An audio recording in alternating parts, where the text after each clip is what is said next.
Asking him to do a song versus doing the When I Got High remix is crazy. I know, it's ballsy, dude. But I think that probably is why it worked. And he got it. It was like the remix never came. He never put a remix out. It's like, that's why, because I Got High. It's like you took too long to put the remix out. I made songs like Bone Thugs and Harmony back in the day. Just off of that. Lazy Bone, right? Yeah, dude. Just vibe. Just be a good hang, bro. And it was just a thing where it was like touchy for a white guy to go by Chief. And it was touchy for a white guy to have dreads at the time. I was so delusional. I was like, yeah, he wants to hear me rap. Yeah, dude. And every night when I would get off work, I would like rush outside before everyone and try to like paint to catch the crowd. You know, I would sit out there and like bring my little microphone. I'd go out still in my bow tie and be like, because there's like thousands of people pouring out of this place. Coolest opportunity ever. Of course, I'm gonna find the one thing that went wrong in it, but.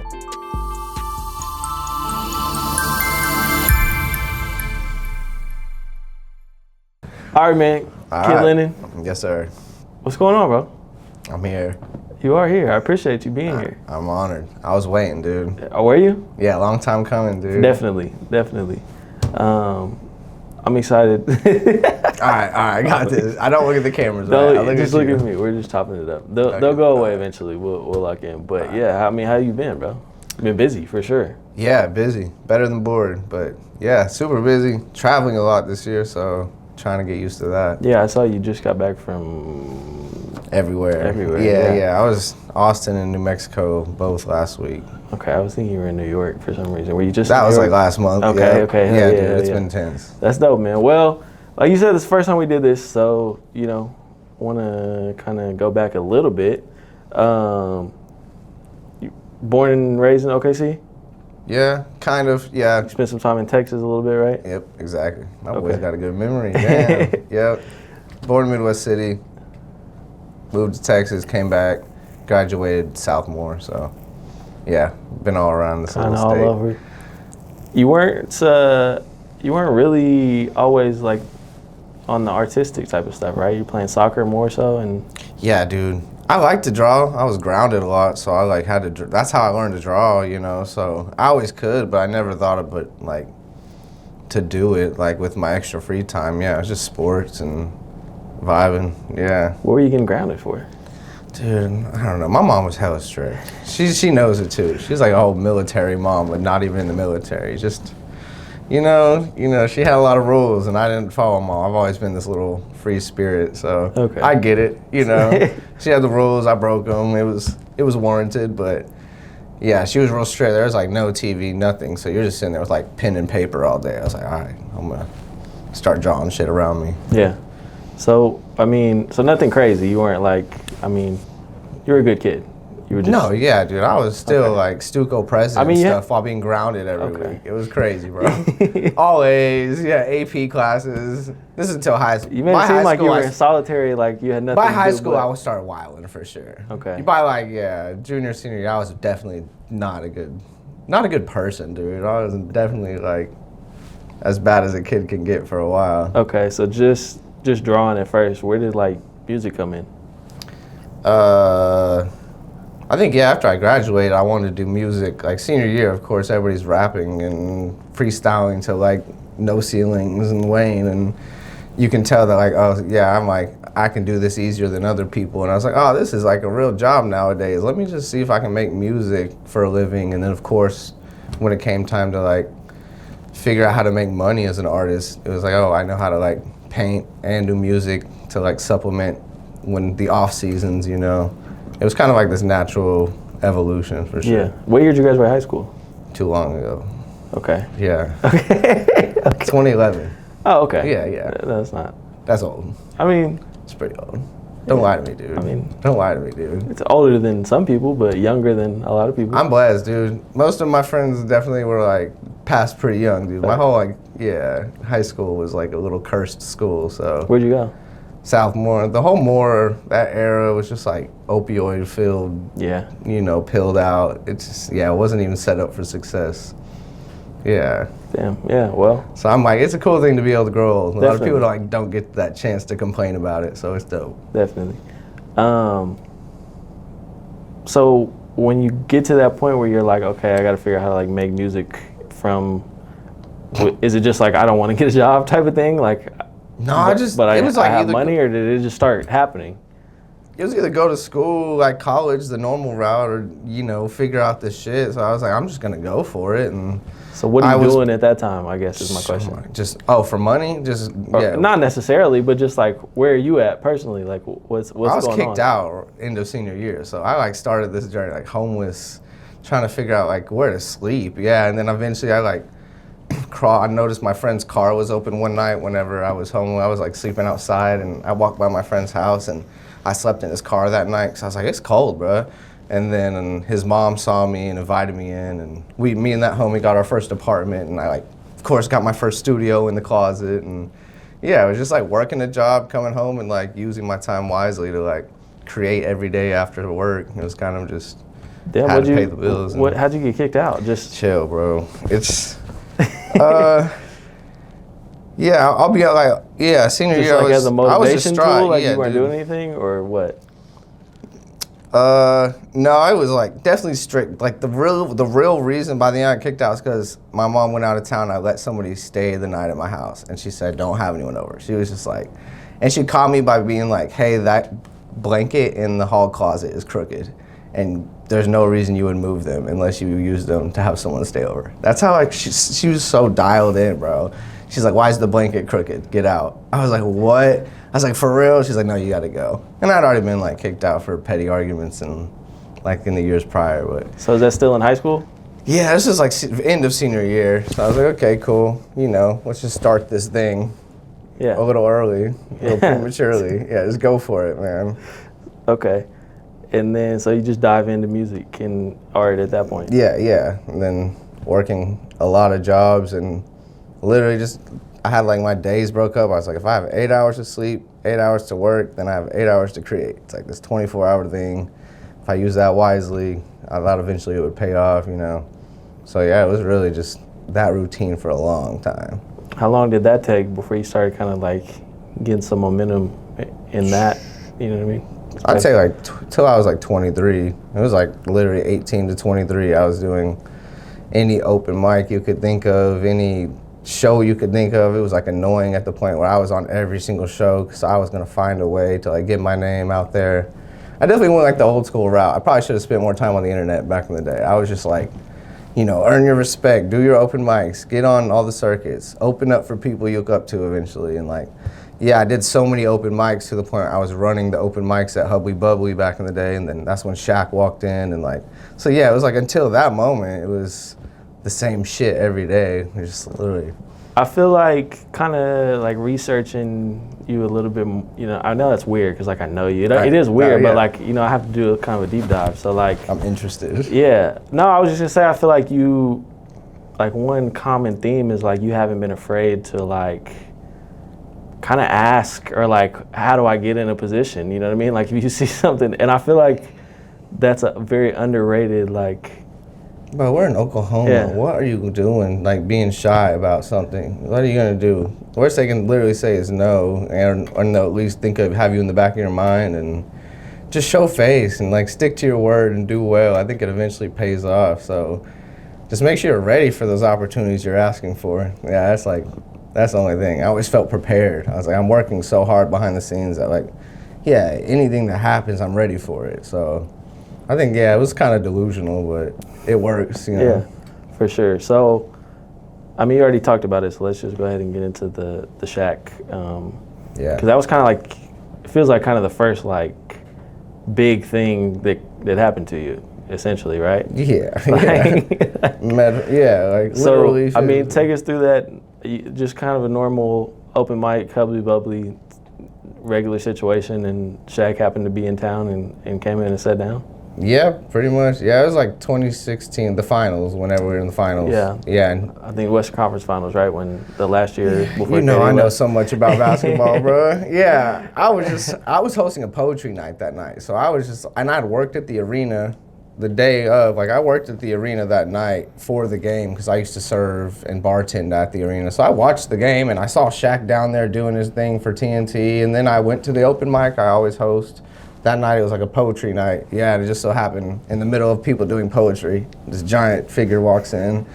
And I was like, oh man. And of course, I was running it, so I was like, I'm rapping. I was so delusional. I was like, fuck it, he wants to hear me rap. Yeah, dude. So instantly, after the next person, I was like, so, little intermission. I'm gonna plug my phone, my aux in, and do a song. And they all knew. All the homies were there, like, okay, yeah, let's do this. And everybody turned up, you know, and went back to like the VIP after, because they're like, he wants to talk to you. I was like, oh shit. Yeah, and then he asked if I'll perform Hippie Kid again, and I just happened to be like, if you be my hype man. So that's when he like got on stage. That's the video that like got on TMZ and Complex or whatever it was at the time. So it was like the second time I'd performed it that night, because he was, let me hear it again. And I was like, I don't know what to do with that. Then he's like, gave me his phone. He's like, here, tweet it out. I was like, what do I write? What do I write? In that moment, I didn't even put the Spotify link. I didn't do anything. I was just like, oh, listen to this song, I think, you know. I was panicking, but it was cool, dude. It was like such a weird blessing. Definitely the first thing that happened to me or any of the homies at the time. We were all trying to use this like place as leverage, because Hubley, it was having like NBA players come. It was definitely Ray Westbrook, shout out, who invited Shaq that night. Ray Westbrook would be up there doing his college homework and stuff. So when Shaq was in town looking for like a hookah spot with him, he was like, hey, go here, there's good music and hookah. Yeah, it's pretty simple, but I'm like, you changed my life.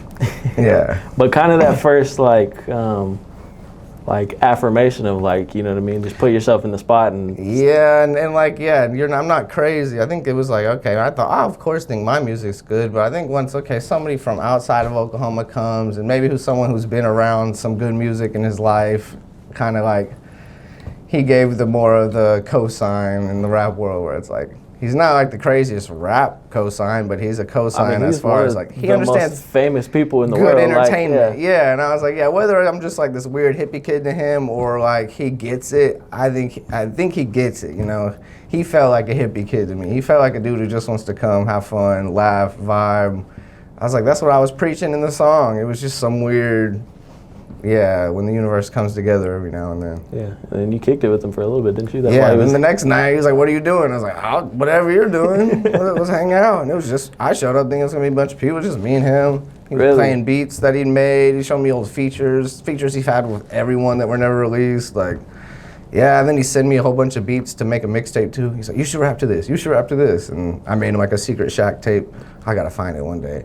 They were hard, bro. All the remixes, yeah. None of that ever came out though?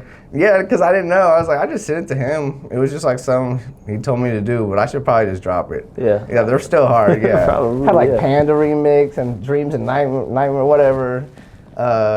Meek Mill song. Yeah. Nightmare. Yeah, the intro, Dreams and Nightmares. Is that it? Yeah. I feel like I was singing weird. Yeah. Bunch of fun shit. I'm gonna try to send it to y'all. It'll be cool. Dope, yeah. So you made like a no ceilings, like a. Yeah. It was weird. We were just bullshitting, just having fun. That's fire though. And then that song kind of took off a little bit from that point, right? Was it buzzing a little bit already, or did that kind of do it? Enough for me to be like, this is the one I'm gonna perform when he raps. It was more like open mic. Like everybody's like, that's actually all right, you know. Every now and then you can tell by the crowd's response that this one's a little better, but not any type of real buzz, yeah. Yeah, and then you actually were going by Chief Peace. Yeah. Around that time. Rest in peace, literally, yeah, dude. So, I mean, just talk about that first, it seemed like you, like, era shifted, you know what I mean, not too long after that, like it. Yeah, dude, the Chief thing that was the whole thing, dude. It was like, I didn't want to be boxed in, like, Chief Peace, I feel like you know what you're gonna hear, or you have expectations when you hear Chief Pieces on a song. It's either gonna be like, yeah, about smoking or about some hippie stuff, and I feel like I'm a human with so many more emotions where I was like, don't box yourself in too hard. So yeah, the Kid Lennon stuff was more like, of course, John Lennon's like this peaceful figure over time. I was like, well, they'll get the peace thing if I keep the Lennon name, but I'm also like, I like to keep this weird kid inside of me. I never want to lose my young heart in this. So like the kid came from that. It was simple.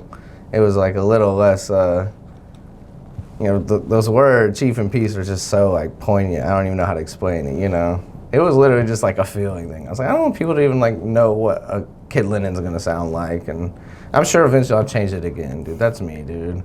I feel like I'm already in that like mode. I'm like, I'm gonna think of a new name soon. Who Really? knows? Yeah, or I'll just go by my real name eventually, or I should probably just like stop going by monikers. I don't know. Barrett's just a weird name. I was gonna say I kind of feel like you have a hard name. Like Barrett, bro, it's an insane name. My mom is wild for Barrett. I mean, it's not. It doesn't roll off the tongue at all. That's for sure. You don't think? Barrett sounds like.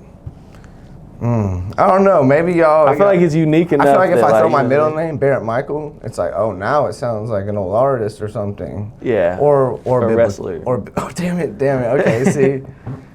Yeah, dude, I don't know. Barrett's always irked me since a kid. And I was like, I think it was because it was just so different. And of course, it's easy to like make fun of or stand out. And yeah, there's just no other Barretts around me ever. But that's why I think it is kind of, you know what I mean? It would work because there isn't. That's Dang, not. You're like giving me. I needed that, dude. You know, yeah, maybe I'll just. Whatever. But my ego just can't do it. For sure. My mask. Talk just like that kind of that rebrand, I guess, like where your mind was at, like, because that was like what, like 2020? Yeah. Ish. Yeah. I think I was in California at that time, and I moved out there in like my Volkswagen bus, and of course had a lot of time to think and sit and get in my world about what am I even trying to like get across, and what is this rap world, and I had to get back to like, maybe just start fresh because I wasn't really enjoying it anymore. So yeah, it was just like a fun thing to do where I'm like, if I want to create, I want to always make it new and fun. And Kid Lennon gave me a new perspective to write. It's like a new lens to write through for the songs, you know, a different, less peaceful version of what Chief Peace was. So I don't know. I think at that time I was just tired of putting things so politely in Chief Peace songs. Because I was like so many times I would say anything ignorant or goofy or wild, and they'd be like, I thought you were supposed to be Mr. Peace. I thought you were supposed to be Chief Peace. I get it so much where I was like, what? I was like, that was supposed to be like a funny Instagram handle. Chief Peace started because like it was an Instagram handle. I thought it was funny, bro. And now I'm like, Chief Peace. I was like, I'm not chief. I'm not your chief. I'm just this dude. Look at me. I'm a white kid with dreads from Oklahoma. I'm definitely not Chief Peace out here, but I am in my way, you know. So it didn't feel as authentic anymore. That's all it was. For sure. Yeah. So two things on that. Like just from the Oklahoma thing, like was the Chief thing like part of that? At first it was just because Chief Keef, and I thought Chief Peace was funny. Yeah. There wasn't like and then a ton eventually of thought, like you just kind of got cancel culture came around, and I had to sit and talk, and I brought all the bunch of Native friends and elders around. I brought them over to my house to be like, hey, is this name okay? Because I'm getting told it's not. Yeah, like and they're like, online? Huh? Like online people were? Just in general, yeah, it was a thing because it was like the stuff happening, where was it? The big pipeline thing happening at the exact same time. South Dakota, yeah. Yeah, and it was just a thing where it was like touchy for a white guy to go by Chief. And it was touchy for a white guy to have dreads at the time, you know? So I was getting a lot of just like, hey, what is this? And I was like, I don't know. It was a joke and it was fun, and now like y'all are taking it serious. So I set a bunch of like natives down. I was like, hey, is this cool? And they're like, we don't care. Yeah, and they're like, you're not like telling us you're our chief. We're not gonna call you our chief, but you're like Chief Peace. Like we get it. I was like, oh, okay, that's what I thought. Yeah. It was so simple once we talked to them, and then after that, I was like, F all y'all, I got approval. Like, it's kind of weird, like the difference of like people online versus people in real life. Yeah, like, and it's usually people who look like me without dreads getting mad at me having them. Yeah, not like, it's always the old Jamaican lady who's telling me, oh, baby, don't ever cut your hair. I love those. You know, I'm like, oh, thank you. You know, so their opinion matters more than the college kids mad at me. I wanted to ask you about the dreads a little bit, just because I've always been kind of jealous that I couldn't. Which I mean, I know I could. So fire with dreads, but you know what I mean. We like should call them locks. Yeah, we should. Like anytime I was making, playing a video game, like it would always every time. That's all we're doing in life, bro. Yeah. So it's not that deep. I mean, where did you when did you? How long have you been growing them? I'm 13 years now. Yeah, it's been a while. They would be down on the floor hanging. Yeah, I trim like a full foot every year. They grow fast as hell. So, yeah, I'm like 13 years. I started when I was 19. So, What made you want to do that? Just Dude, my hair is extremely thick too. It was like a combination of like, yeah, I love the hairstyle / my hair is already like a white afro, so it's not very maintainable. None of these other hairstyles even look good when I do it. Yeah.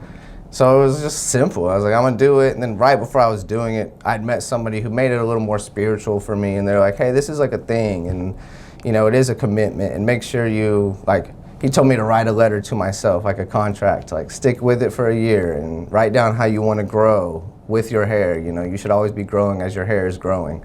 So like I took that pretty serious, and then I got like pretty attached to that journey. Every year, still on my dreadiversary, I write my letter to myself, and I'm like, man, like look how crazy this journey has taken you of growth. And like every year you keep accountable for like, you know, you give yourself some grace and you look back, but also you look forward to be like, hey, there's still so much room to grow with your hair every day. And it's such a good checklist. And you look in the mirror, you're like, oh shit, it's getting longer. Are you getting better? Are you growing? You know. So I got attached to that side of it after I, you know, made the decision more out of like, you know, stylistic or needed things, you know. for sure. So take me through like between 16 to 20, like 2016 to 2020. I was like 16 years old. No, man. no. I was like, Like from the time everything happened with Shaq, I feel like you kind of used that. You know what I mean? As like a, obviously, like you said, it's not like a huge like music cosign. It's not like it. yeah, I used it as much as I could. Yeah. So I mean, just talk about like coming out of that. Yeah, dude, I was pretty aware that it like wasn't as big a deal to everybody else. Like, you know, it only had like 100,000 views on the TMZ thing, and like, you know, I had my group of people who was happy, but I like quickly was like, let me see what I can do with like this. I like hired a PR dude. He was like a 60-year-old dude from UCO, and he like got it in a few local newspapers, and I was like, okay, cool. I've got like enough people knowing and enough audience that like kind of wants to see this thing work, you know? So anytime people were coming to town, whether it was like Wayne or Migos or Uzi, I was just like having every single person tweet at the promoter or the venue or the people and be like, I'm not going unless Chief Peace is going. And it worked. It was like, it worked over and over, because they're like, well, shit, we might as well like give this kid 10 minutes and this story's kind of buzzing enough. And yeah, I like really did get like the momentum of just being like, hey guys, like they didn't know I did something cool. I had to tell them I did something cool, and then be like, hey, but also like I could sell probably the last 100, 200 tickets that you need to sell this venue out. So if you got 10 minutes, yeah. And like, I think that helped a lot, just doing that, like putting myself out there, using my core little fan base from these open mics. And yeah, and then I took off to California in like my fucking bus, which quickly was like, what am I doing, dude? I went from having like, literally I was a full-time artist finally, and then I was like, oh man, I'm broke, and this van is like eating all of my money, and I can't get to any of these shows that are paid for. I can't do murals because I can't keep supplies in this van. I like definitely like had a quick reality check, so I was living in this like hippie kid land. I was like, oh, this is all gonna work, and I'm gonna get there, and I'm gonna get the ball rolling quickly. It took like a little bit longer. So all the way up to like, 2018, 2019, I was like, oh, now I gotta like reevaluate what Cali looks like, and that's where the Kid Lennon thing, I was like, let me just kind of rebrand and redo this, and I can put my all in again like I did for Chief Peace, but kind of reevaluate. And yeah, that's when I got like the Red Bull TV show, and that was the first time I went by Kid Lennon. I was like, okay, this is a cool announcement. And then I got High Times shortly after that, and I was like, okay, the ball's rolling kind of. Then COVID, you know. So. Yeah, for sure. Yeah. I was gonna say, you know that that Uzi show was 8 years ago today. That's crazy, bro. It was in my memories. I was so nervous I was that day. at the show. You were there? Yeah. You saw me open? I don't know if I did, because no, I was in college. I had a midterm exam that I rushed through, and then went up and there. went from Norman to OKC. So I don't remember. I don't know if I got there like after the openers, but I was late for sure, and had to like bully my way to the front with my friends. That's fun, dude. That's weird. That's so weird to think about. I still have kids going to me like, dude, were you that guy that opened? I'm like, yeah. Super random, dude. For sure. So I was curious with High Times, because you were like kind of explain to me what exactly you were I don't fucking know. So I performed at the High Times Cup. When I was in California, they asked me to perform at the Oklahoma High Times Cup. Really, I was just like emailing people every day, and then they saw my email. They're like, sure, come perform. We'll give you a few $100. And then I performed at the High Times Cup in Oklahoma, opened for 311. It was a really random, fun experience. And then I was just being goofy backstage, and I didn't know who was who. I was just passing around joints, being, you know, I mean, I'm like over the top. Yeah, so literally the next like week, the owner called me. He's like, hey, he's like, do you always act like that? I remember being like, what? He's like, do you always? I was like, I guess, dude.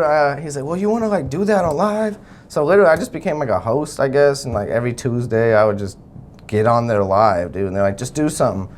I tried to bring like a whole kit. I was like, here's what I'm gonna do on this week and this week. They're like, just wing it every week. I was like, yeah, so I just had to get on and be like, all right, this week we're freestyling. Or this week I'm gonna teach y'all how to roll a cool joint. Or I just wing it every week, yeah, for like 2 years almost. Okay. And then that's how I met Afroman, and then just kept another weird thing going. I was gonna say, yeah, because that, I mean, explain how you met him through that. It was just like a 420 interview, like on April 20, 420 interview.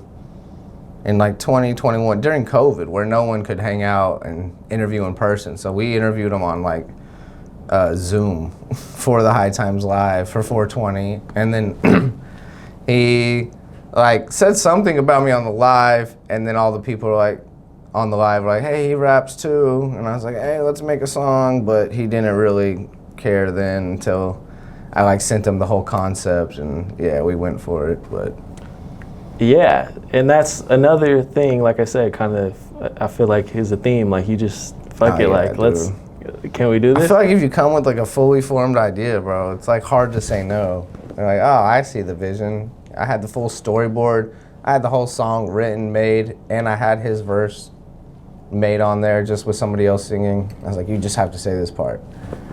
So I was like, ah. But that's asking him to do a song versus doing the When I Got High remix is crazy. I know, it's ballsy, dude.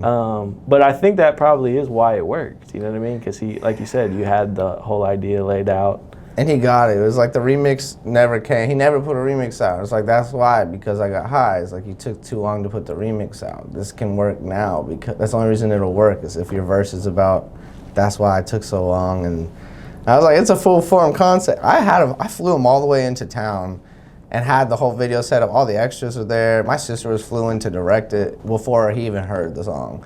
But we were like, fuck it, we're just gonna like make a new song and shoot a video if like he doesn't want to do it. But he was down, so yeah. That's dope. After he was like, hey, you know this is my biggest song, right? I was like, I know. I was like, you can have all the like royalties. I don't want anything. He's like, huh. Yeah, because then it's like, well, it's just some extra money. But yeah. I remember right before it came out, though, he called me. He's like, I gave you half, homie. I was like, damn, you're a real one. That's dope. Yeah, he's a real one. That's super dope. And I'll just, like, have you thought about that? Like, that's pretty iconic, bro. Like, that's a song that everybody knows. You know what I mean? And dude, you have, like, the official remix to it. I know, it's fun, dude. I don't know. I'm still just like, you know, imposter syndrome all day. I'm just like, I don't know, dude. Everybody else is probably like, what the hell is that? But I'm like, I didn't even have to like do anything but have a really fully formed idea. I swear it was just a weird coincidence over time. I'm always afraid I would get looked at like some kid who's like a bunch of money or a dad in the industry. I was like, all this is me like winging it and sitting in my living room and thinking of concepts and recording them all right in that spot and like hoping that people like see the vision. You know what I mean? So I've always been like, I hope people understand how oddly organic these things fall into place too. It's very like, you know, if I had a cheat code to like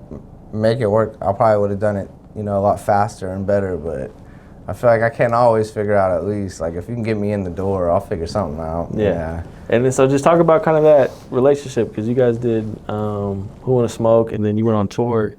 Together as well. So I mean, just talk about like kind of from that, you know, initial like kind of Hail Mary, like throwing into actually, you know, having a relationship with Afroman. I think just because of that song, we got booked at a bunch of like the same things. It's like we didn't really maintain contact. It was just we kept getting booked at the same events, and then, Yeah, to the point where the person who booked his tour was like also booking me for other shows. Like they booked us both at a festival in Missouri. So yeah, after that, they're like, hey, y'all just want to do this tour together? Of course, I'm like, yeah, that's my first tour ever. I was like, that's stoked. I'm super stoked. But I think for him, it was like, cool, let's go do it. And he's just like, I'll bring this little weirdo with me. And yeah, we eventually got closer. It's like, yeah, I'm like, we click in our own weird way, so we're always having fun. We just smoke and make shit. And, Who Wanna Smoke was made in like the hotel room the day we shot that video, and it's just like, yeah, sometimes we just make some real organically, and that one has like more views than the remix that I did. That's what I don't get. I'm like, man, this is like a random one. I made the beat. We did it all in like an hour, shot the video in like an hour. I was like, man, I really put my time and effort in that other one, but this one worked, so I'm still pushing that one. I just realized it was doing so well, so I was like, I'm gonna keep pushing it on TikTok. Yeah. And shit, yeah. So yeah, random. I don't know. I would say it's interesting, kind of how like weed kind of does that to people. Like, you know what I mean? Like y'all would. He's from, That's really what it was. Yeah, it's like, well, we can both smoke a blunt, and then we'll find our similarities faster than we find our differences. For sure. While we're on that, I've talked about this a little bit, but just like how important do you feel like the weed, even though it's technically not, like it's still medicinal here, Mm-hmm. you know what I mean? But like the weed industry, cannabis industry being here, I feel like it's helped the music scene so much. Yeah, it was odd.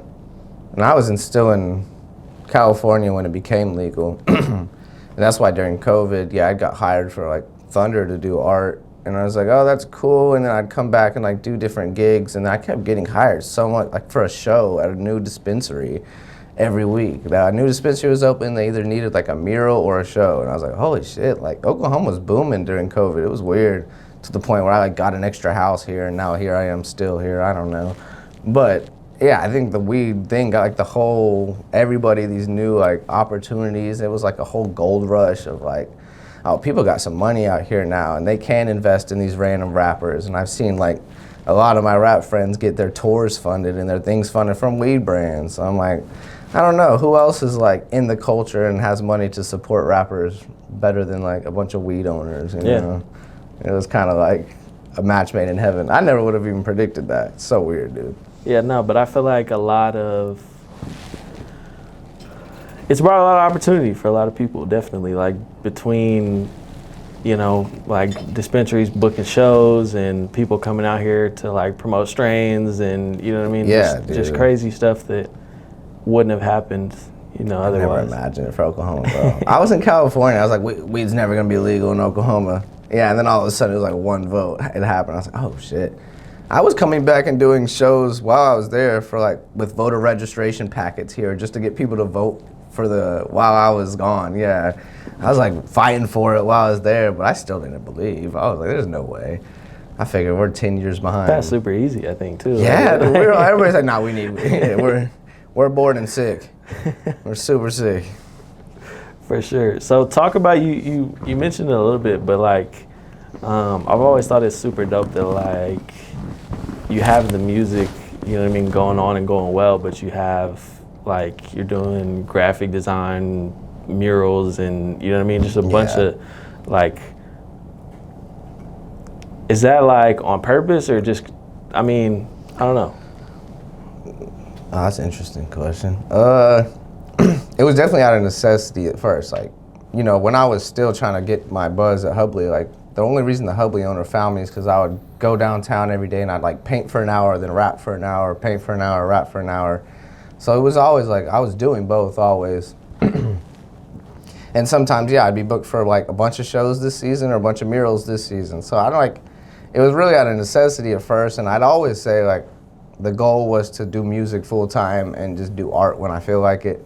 I think that's still halfway the goal, but I think I'm glad I like didn't get that choice sooner, because it forced me to like up my crafts in so many ways to the point where I'm like, I don't know, I also enjoy my art life that I get. I enjoy and also the quiet and solitude that sometimes comes with it compared to like the loud vibrational of the rap world that I like go on tour and hear it, so many lights and sounds, and then I go home and I just get to calmly paint, and I'm like, there's something where I'm like, I don't know, man. And I eventually like fell in love with that. Where I'm like, all right, let me just kind of like do art during Thunder season and do art for Thunder, and then, after the basketball season's over, I try to do like as many shows during the summer and shit. But I found a weird balance, I guess. Yeah, no, for sure. And I wanted to talk too about the Thunder, because like you've done a ton of stuff. Dude, yeah. With them. I didn't realize. I just did a speech the other day for them. They had a whole slideshow of my shit. I was like, I've done so much cool shit. That's so dope, dude. And I mean, I didn't even realize like that's even cooler. Like you were a waiter in the stadium. You know what I mean? Super like weird. To be, having a city night like. Yep. Yeah, dude. No, really. They have like it on a little plaque in there. My little story in the Founders Suite, because I do the Founders Suite every year now, and like. Yeah, they have my little story about, because I was like, and every night when I would get off work, I would like rush outside before everyone and try to like paint to catch the crowd. I would sit out there and like bring my little microphone. I'd go out still in my bow tie and be like, because there's like thousands of people pouring out of this place, it's like, that's what I had to give the speech the other day. I was like, guys, there's like a built-in audience that like, they want you to use, I used to have to fight to get this audience. Like, they're like giving it to you now. Yeah, they're like, here's city night posters. We're gonna give them to everyone in here. I'm like, what the? I used to print off with my extra money a bunch of shitty black and white ones and like tape them and then come out and they're all like ripped off the walls and falling and like, yeah, I have spray paint all over my uniform and like, I'm like, oh, this is like cake now. That's like a big shout out to them, because that's like a weird thing they came up with to like have an artist program. And then like, yeah, of course, I was one of the very first year, and I got to see it like turn into what it is now. Yeah, because you've done it with like 4 or 5 times. 4 years now. I'm technically alumni now, or I'm like, I'm not even like, I just do all the gigs that like they need somebody they trust. So I got to do one like 2 weeks ago, so. That's really fun. Yeah, and it's. I think it's super dope that they're doing it. First of all, just kind of like getting involved in the community. And, you know what I mean? Wow, yeah, and they had like 200 submissions for their artist program this year. I'm like, yeah, it's starting to like become a thing. I'm like, yeah, it's tight, bro. They're all better than me, so I just gotta like get out of the way now. I'm like, just hit me up when you need me. But yeah, it's weird. After like my first couple of years when I became alumni, it's like I've had more gigs since I became alumni or whatever it is. I'm still just their artist, But yeah, first couple of years, I was just painting like a hella basketballs, bro, and like hella shoes. I was like, I don't even know if I should post these, bro. I just painted 300 basketballs silver. Yeah, it's cool, but it's not. And eventually I started getting gigs, so I was like, ooh, this one's cool. But people didn't even realize I was doing it the first couple of years, Yeah, so I mean, what exactly were you doing at the beginning? Or I mean, how did you get in touch, I guess, with the Thunder in the first place? They actually reached out on Instagram, and it was like they're like trying to start this art program with like a few artists to like do the art gigs that like they wanted to do these big community nights and in the arena, but like their in-house graphic designer isn't gonna do. So yeah, they needed like actual hand artists, by hand. So it just started like that, and like, okay, this is kind of cool. And then the next year they're like, we're kind of making it more like a bigger program. We're getting sponsorship money, Michelob Ultra sponsors the city night posters and shit. So like, I think the moment like they built it and everybody came. It's like, yeah, now like it's like an opportunity for younger artists to like get in there, use the spotlight, get some gigs, and then they have some of their old reliables like me and Zach and a couple others where it's like, we'll do all the stuff where they're like, I don't know if we're gonna give this to a newcomer, I think, or whatever it may be. Yeah, and I mean, what other opportunity are you gonna have for 19,000 people to walk out with some of your art? Like, I know, and I still have like fucking 100 boxes of them at home. I had to get a storage unit because they overprinted. I was the very first person to do the posters, so they overprinted hard. I've just got like tons and tons of these boxes. Well, I need a couple first of all. Oh, dude, you can have a whole stack to keep here. I leave them outside of my studio door just for people to take for free, bro. It's funny. For sure. And then you actually last year did like an official like merch collab with cool. Round 21. Yep. I mean, talk about that. That was a whole thing. Yeah, it was fun. Yeah, they're cool to work with. There was like literally like a misprint the day of. This is what's crazy. It's like the day it got printed, my colors got switched. Like my highlights and shadows got switched when in the printing process. So like, of course, my art self is like, that's not how my shirts are supposed to look. But coolest opportunity ever. Of course, I'm gonna find the one thing that went wrong in it, but it was super dope to see it like in the store. But the design would have looked cooler if they would have been the right colors. I promise.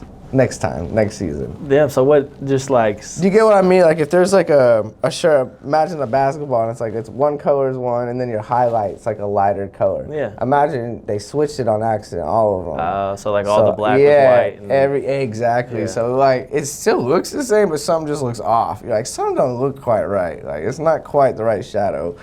That's just me being like, no one noticed but me, but they didn't even notice when they printed them all. They're like, look. I was like, did you bring it up or you just... You know, well, I don't care. I was just like, damn, it still looks fire. Let's just run it. You know, It's not, what are we going to do, throw them all away? No. For sure. So, yeah, dude. For sure. So, going along with that, I asked you kind of like how you feel like the weed industry has influenced kind of that, you know, music scene and just artistic scene. How important do you feel like the Thunder has been? Because I know, like, even in the, like last year, you know, Iman Shumpert came to the studio and just, you know what I mean, just stuff like. Yeah, I think all the way back to like Shaq. Dude. Yeah, it was like Shaq compared to all the way. Yeah, and they let me asked me to perform at Fan Fest. They let me, but they asked me to, and it's like, yeah, things like that where they're even like letting people they know in town, JB and me and all these people perform at their Fan Fest with thousands of people at it and. Yeah, and then whenever someone's in town, that was the weird. Iman, that was like so random, bro. He was really in Oklahoma City, like yeah, he was here. It was in my living room, bro. Yeah, I was like, oh hey, I got called that day. They're like, hey, he's gonna call you in a bit. He needs some studio time while he's in town. And I was like, okay, I have my home studio, which is cool. It's like an art gallery size studio, but you know, but I guess it's fun. Yeah, he's like, what's his name? I think Shabar, yeah, he's like, y'all will get along, I promise. Yeah, we did. So that whole night we were vibing. We did his little stuff he had to do, and he's like, you wanna make something? I was like, yeah, let's do it. So we got a whole song. I gotta like release at some point. We made a bop. Hell yeah. Yeah, we made a bop. For sure. Is that going on the new project or that's? I don't know. No new projects right now, dude. I'm just gonna release singles for a while. Okay. I'm exhausted. Gotcha. Okay, because I was gonna ask you were kind of teasing like an album at one point. Yeah, I put the floating one out this summer. I don't know, like May or June. It was like a whole gallery slash album, like 10 paintings and 10 songs, and it was like a slight little private release at my place. And I was like, I'm gonna put out the big tiny desk and all this stuff, and all the footage got lost all the way until like 2 weeks ago. Yeah, so I just posted that little recap like maybe a week ago. It's just because we just now found the footage. So it was like my whole announcement and rollout for it got like kind of, you know, we had to reevaluate. So really the album just came out and I never even said anything. I didn't make one post. You didn't? That's why I thought it was in the fall. Is it on Apple Music? Yep. I just didn't. Because I looked for it on there. I got unmotivated, dude. And I was like, I don't know, man. I was like, what do I do? Just be like, it's out now, I guess. I was waiting until I made like a rollout and a whole like tiny desk thing. I had faith we would find it, you know. We did now, so go listen to it. Floating. For sure. Out now. For sure. I got so exhausted by that process and making all the paintings to it and like where I was like, okay, you know, I think it's good to have that album for people to go back to, but for now I just want to have some fun and not like make this so serious and conceptual, you know. I think I've always been kind of like, I feel like people put out too many full-length projects, you know what I mean? Mm-hmm. When it's not that deep, dude. Yeah. Just feed the streets, dude. I'm like, I feed the streets never, dude. That's my problem. I've starved the streets forever. If there is anyone waiting for a new song, I wait every year and drop something, and I'm like trying to get out of that habit. I make a song every day. That's the problem. I have thousands of songs that I just listen to and have a blast listening to at home. I'm like, these are fun, and I forget no one hears them. And yeah, so lately I've been like, I'm gonna drop one every 1 to 2 weeks now and just get them out for now. So I think that'll help. I like the momentum of dropping something new too. It's like I don't have to sit and listen to it for months, the same album over and over. Drop it, make it, post it, ghost it. It's my new motto. Post it and ghost it, baby. For sure. I wanted to ask you about the Float Away video. Because we talked about it, I think when, like the first time I went to the studio, I was like, yeah, the Wheeler District is... it's weird, dude. It's weird. It's fake. It's weird. Fake. They're watching us, dude. And so you shot it as like the Truman Show, which since then I've seen people online talking it. Like I get in like the OKC Reddit, and you know what I mean. Like unanimously, everybody kind of thinks the Wheeler District is. Yeah, dude. I don't know. I think the dude who built Wheeler District went and studied the town that they filmed that in. So like it literally was built after the Truman Show. So I'm like, I get it, but it's weird that it feels like it like also not just the buildings. Like half the time there's no one walking around, especially in my part. So I'm like, this is fake. This is a set. In fact, I'm gonna push over like a cardboard building or something, dude. But it's real. It's fun. Yeah, no. But I was just to say like the concept for the video. I mean, like. Yeah, I just wanted to do it before anyone else did. I was like, I feel like there's somebody else is gonna think of this too. There's no way I'm the only one thinking this looks like the Truman Show. So, yeah, I got in there where those houses were still like for sale. Those little like polka dot striped houses. I was like, one person looked out their window and was like, hey. I was like, I'm sorry. We have a giant camera aiming at their front door. Literally the polka dot house that I come out of. I like fake come out of the door, and it's like literally a lady sleeping on the couch with her dog. I scared her so bad. Yeah, I was like. But they got it quickly. I was like, look at this. I'm in like a bow tie. Like, it was 110 degrees that day we filmed. I was in 4 different layers. Like, after every scene, they're like, sit down, drink some water. I was like, I'm good. But yeah, it was like fun to execute. Of course, like Pillow and them know exactly. When I was like, this is what I'm going for, we all just like picked these distinct scenes we wanted to replicate, and then other than that, I was like, try to keep it authentic in the other side of it, you know, this weird Oklahoma and Truman fake. Yeah, because that's the goal. Like, you know, I want to like escape this odd feeling of like manufactured happiness. You know, that's kind of what the Float Away thing was in the song. So it was cool to be able to pair those two. For sure. With that, I mean, just talk about like Kid Lennon Studios. I mean, that's, I think, just a super dope, you know what I mean? Like, it's fun, dude. Yeah, but my creation station. Yeah, explain it. I mean, it almost is kind of hard to explain because it's just like you just kind of got a vibe downstairs. Like, you know what I mean? Like, it's I just want a fantasy factory in the end. That's like my whole goal in life. So I'm just starting small at the time, you know. I just want to be able to like have a room where, if I want to turn around and make a painting while a beat's playing, then always have the mic set up to go record, and then sometimes I have all my music stuff on the second floor, and that's when we just like separate the two vibes. But yeah, I have my backdrops. I've got my full art studio to make any type of mural or installation. I've got a music studio to make any type of music, song, instrument. So I'm like, this is like my 17-year-old self being like, you know, dude, that's all it is checking off bucket list. Being like, I got segways over here, microphone, paint. What else do I fucking need, dude? It's a good life. I got a golden doodle. These are the only things I wanted for these past 10 years, dude. And it's like, I'm cool, slowly growing from there. But of course, the whole goal in the end is like having a big warehouse where I like also could have a little skate park and, you know, full little basketball court and recording studio. That's my goal right now. Yeah. For sure. So I mean, what do we got coming? That we're gonna put it in the air. Yeah, dude. I'm gonna figure that out. Right now it's a lot of traveling though, and I just been doing more shows like in this little off season of art. So yeah, I was in Austin, I was in New Mexico, in Vegas. But I think right now it's about to go back to like winter chill season, do some art, make some music inside, and try to drop something every couple weeks. Yeah. I don't know. Drop the random I have a lot of features with people that like I really like look up to and wanted to drop for a while. I just like. Yeah, because you dropped the Dizzy Wright feature a couple months ago. Dope. Yeah. How'd that come about? That was just me winging it, of course. Yeah, being like, hey, I got this idea. When he was here for a show around that time. Is that when it happened? Or? No, but I think that's probably what reminded me to like message him, because we followed each other, and I was like, okay, let me just reach out, because I had a song on the album that I like really wanted him on. It was pretty simple, because had a homie listen to the album when he came over, and we kind of like put like, all right, this would be the feature that should go with this, and that was just how it happened. And I was like, hey, he actually liked it. I was like, dope.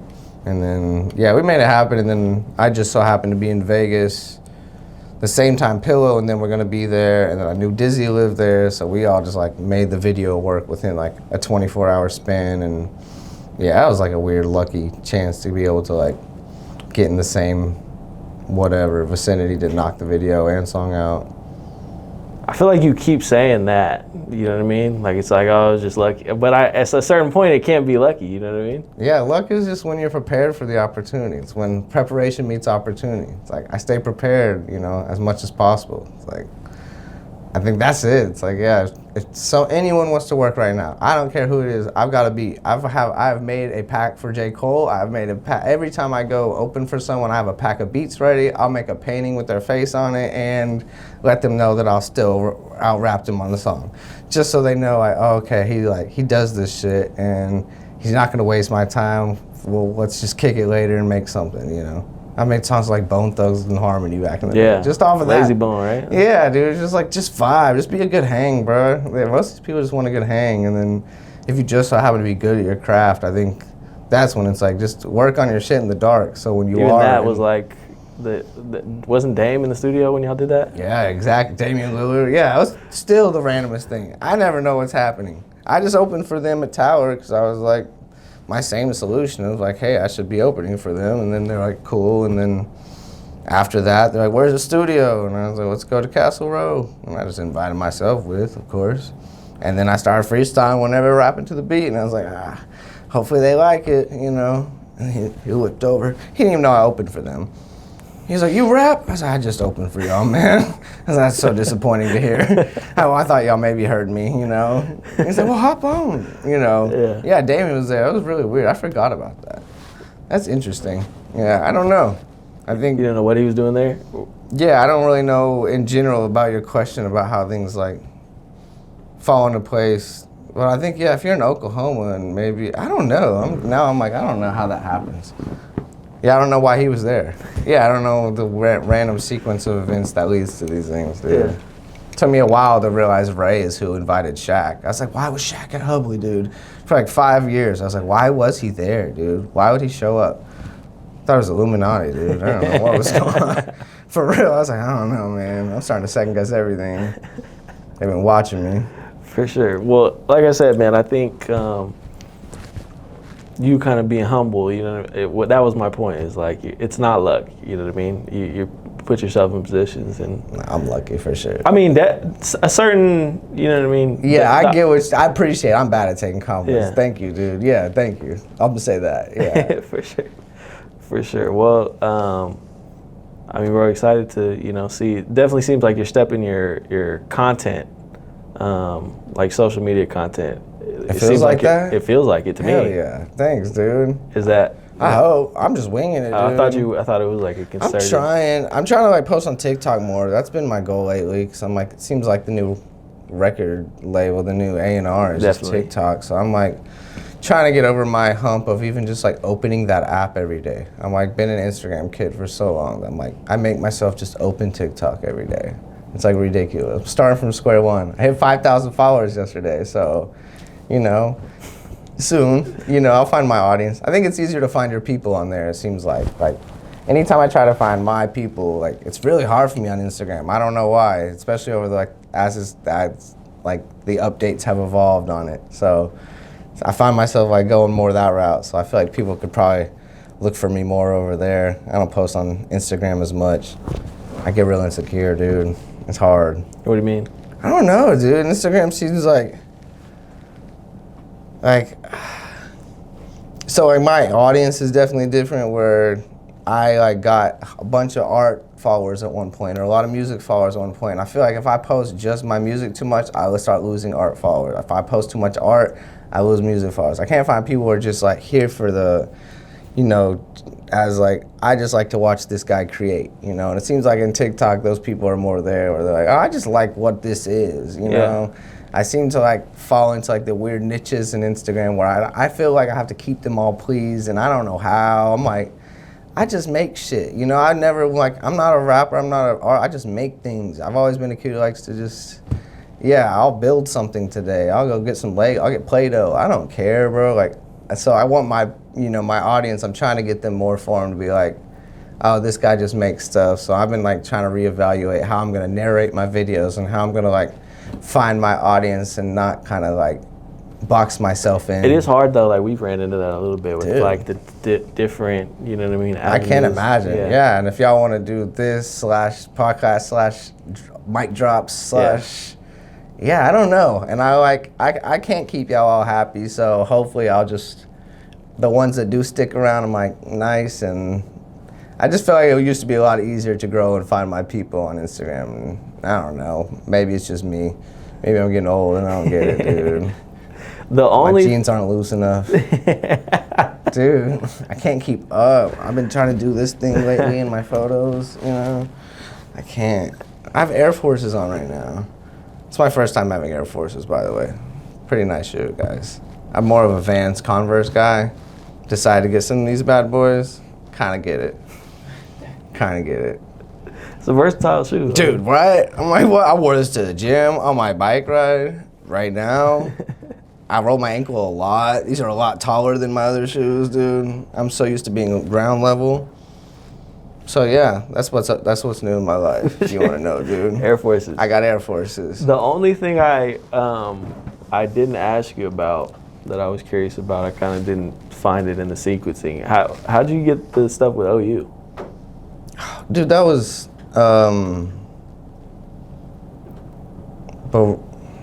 BLC Outdoor Media. That's the name.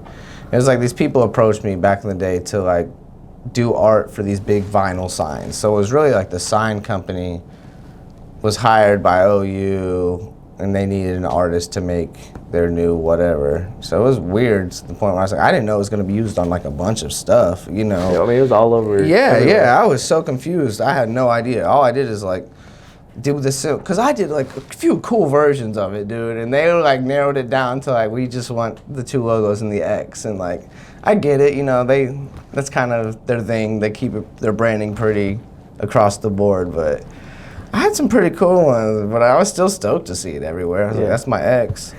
Like, you know, I put that X between those logos right there, and I put those dates down there. And it is. I feel like that's the one thing, almost with the Thunder too, a little bit, like their branding and stuff for a long time, and still to an extent has been like super just like conservative, like I don't know, just like corporate. Yep. And I know, I'm like, there's a lot of guidelines that comes with working like with both of those people, but it's, I don't know, choose your battles. I'm like, yeah, I got plenty of time to like get creative, freedom of expression everywhere else. A lot of times it's like, yeah, you're there to help their vision come to life, not your vision. Their vision is we just want to like an organized composition of how this should look, and here's our colors and our elements and work with that, you know, which I have fun. That's why I'm like, I don't mind being like a corporate artist. I have my friends who like hate that shit. I have art friends who are like, I would never do that. I'm like, what? I love getting given like 4 colors and like a few elements and be like, make something cool. I'm like, cool, all right. I play around with it until it's fun, you know. I think it's a taste thing. Yeah. I've always been that kid though. Yeah. Sure. Well, excited to, you know, see what you got coming next. Dude, I'm excited to be here, dude. I appreciate you.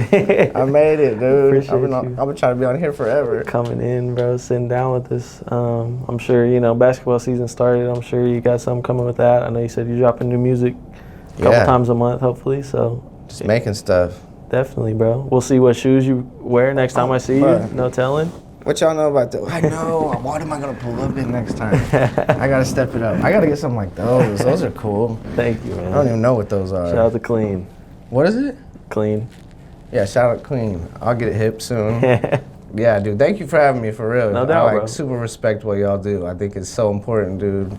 I don't think y'all quite understand how much an impact y'all make, so if I can give your flowers in any way, do it right now. Thank you, bro. Yeah, dude. I for appreciate real, it. For real. Well, I think we did it. Let's go, dude.